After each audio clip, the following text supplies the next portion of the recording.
नमस्कार साथियों, bike coffee channel पर फिर से आप लोगों को और एक नए वीडियो में स्वागत है। आशा करते हैं कि आप लोग अपने जीवन में खुश होंगे, मस्त होंगे और मौज में भी होंगे।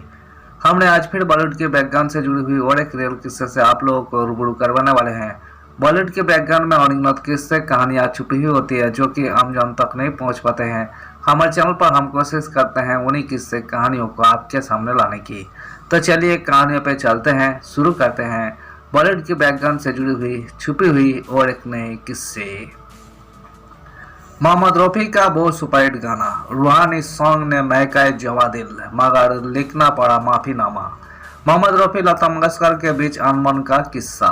मोहम्मद रफी के गाने जितने खूबसूरत कर्णप्रिय थे उतने ही वो नेकदिल इंसान थे। बहुत सीधे आदमी थे, उनके मन में कोई छल कपट नहीं था।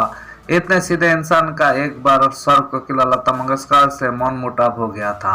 यही झगड़ा करीब करीब चार साल तक चला। देवानंद की एक फिल्मों के गानों की रिकॉर्डिंग के दौरान मनमुटाव हुआ था। गाना आज भी उतना ही सुपरहिट है। दोनों दिग्गज प्लेबैक सिंगर्स के बीच आखिर झगड़े की वजह क्या थी, क्यों बाद में रफी साहब ने लिखितों में लता मंगेशकर से माफी मांगी, आइए जानते हैं। साल था 1961। इसी साल देवानंद माला सिन्हा की एक फिल्म सिनेमाघरों में आई थी जिसका निर्देशन डी कश्यप ने किया था।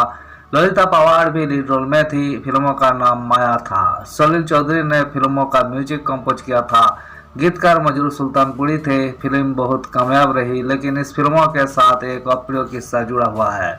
इसी फिल्मों के एक सुपरहिट गाने के रिकॉर्डिंग के दौरान ही लता मंगेशकर और मोहम्मद रफी के बीच झगड़ा हुआ था। यही झगड़ा करीब 4 साल तक चला। लता मंगेशकर ने अपने एक इंटरव्यू में खुद ही पूरा किस्सा बताया था। देवानंद की फिल्म माया के लिए गाने रिकॉर्ड किए जा रहे थे। इसी फिल्मों का एक गाना तस्वीर तेरे दिल में जिस दिन से उतारी है आज भी लोग गुनगुनाते हैं। इस गाने को मोहम्मद रफी लता मंगेशकर ने आवाज दी थी। इसी गाने की रिकॉर्डिंग के दौरान दोनों में झगड़ा हो गया था। पूरा झगड़ा प्लेबैक सिंगर्स एसोसिएशन की रॉयल्टी से जुड़ा था। दोनों ने करीब 4 साल तक साथ में गाना नहीं गाया, ना ही कोई मंच साझा किया। लता मंगेशकर ने अपने एक इंटरव्यू में लेजेंडरी सिंगर मोहम्मद रफी से हुए मनमुटाव पर रोशनी डाली थी। उन्होंने कहा था, प्लेबैक सिंगर्स की एक एसोसिएशन थी, उसमें तलत महमूद, मुकेश जैसे सिंगर शामिल थे।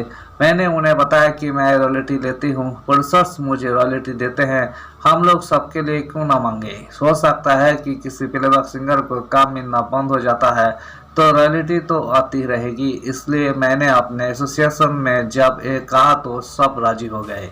HMV कंपनी ने कहा कि हम रॉयल्टी नहीं देंगे, प्रोड्यूसर्स से ले लीजिए। प्रोड्यूसर्स कहने लगे कि HMV से ले लीजिए। फिर हम सब ने तय किया कि गाना तो गाएंगे लेकिन HMV में नहीं जाएगा। इस तरह से उस समय विमल दा की एक फिल्म प्रेम पत्रों की रिकॉर्डिंग हुई, लेकिन उसके गाने HMV में नहीं गए।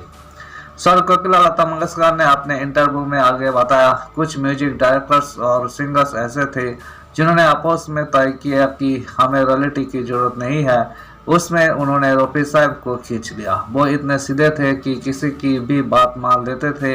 एक दिन मुझे मुकेश भैया ने आकर कहा कि आज मीटिंग है, आप बात कर लेना। यही भी बताया कि कुछ सिंगर्स ने अपने रिकॉर्ड HMV को भेजे हैं। मैंने जब रफी साहब से उनका मत जानना चाहा तो वो नाराज हो गए। वो बोले कि हम लोग गाते हैं, पैसे मिलते हैं, बात यहीं पर ख़त्म हो गई। मैंने कहा कि बात यहाँ पर ख़त्म नहीं होती, उन्हें हमारे गानों पर पैसे मिलते हैं, इसलिए हमें रॉयल्टी मिलनी चाहिए। लता दी ने किस्से को आगे बढ़ाते हुए बताया, मुकेश, तलत महमूद और मुबारक बेगम ने भी ऐसा ही कहा। किसी सिंगर ने रफी साहब को जाकर कह दिया कि लता गड़बड़ कर रही है, हालांकि रॉयल्टी मुझे मिल रही थी। जैसे ही मुकेश ने उनका पक्ष जानना चाहा तो रफी साहब बहुत नाराज हो गए। वो बोले कि मैं क्या बोलूं, ये महारानी बैठी हुई है, इससे पूछो। मैंने कहा कि आप मुझे महारानी क्यों कह रही है। वो बोले कि आप इस तरह से परेशान करेगी तो मैं आपके साथ नहीं गाऊंगा। मैंने कहा कि आप क्यों तकलीफ कर रहे हैं, मैं आपके साथ नहीं गाऊंगी। मैं वहां से उठकर बाहर गई और सभी म्यूजिक डायरेक्टर को फोन किया, कहा कि रफी साहब के साथ अगर मेरा डुएट हो तो आप किसी और को ले लीजिए। लता मंगेशकर रफी साहब का यही झगड़ा पूरे 3.5 साल तक चला। लता मंगेशकर ने अपने इसी इंटरव्यू में बताया था, बीच में अपने जयकिशन थे, वो बोले कि अगर आपका और रफी साहब का डेट नहीं होगा तो हम गाना बना नहीं सकते। बड़ी तकलीफ होती है। फिर जाकर सुलह हुई। मैंने उनसे लेटर लिखवाया लिया कि मैंने जो कहा वो गलत था। पर वहाँ से एक बात हुई कि रॉयल्टी का इशू खत्म हो गया और सिंगर्स को रॉयल्टी नहीं मिली। देवानंद की अगली फिल्म जेल थी 1967 में रिलीज हुई थी। इस फिल्मों के गाने दिल पुकारे आ रे को लता मंगेशकर मोहम्मद रफ़ी ने अपनी सुरीली आवाज दी थी। इसी गाने की रिकॉर्डिंग के दौरान दोनों का झगड़ा सुलझा, यानी देवानंद की फिल्मों से झगड़ा शुरू हुआ था और उन्हीं की फिल्मों से अनबन सुलझी। यही भी दिलचस्प है कि दोनों फिल्में बॉक्स ऑफिस पर सफल रही।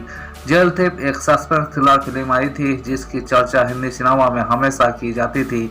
इस फिल्मों को उनके छोटे भाई विजय आनंद उर्फ गोल्डी ने डायरेक्ट किया था।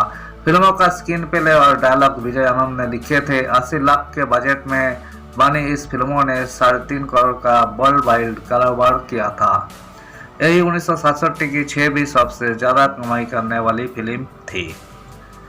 धन्यवाद साथियों, इस वीडियो में हमने लता मंगेशकर और मोहम्मद रफ़ी से जुड़ी हुई किस्से को आपके सामने रखने की कोशिश की है। उम्मीद है दोस्तों वीडियो आपको जरूर पसंद आई होगी।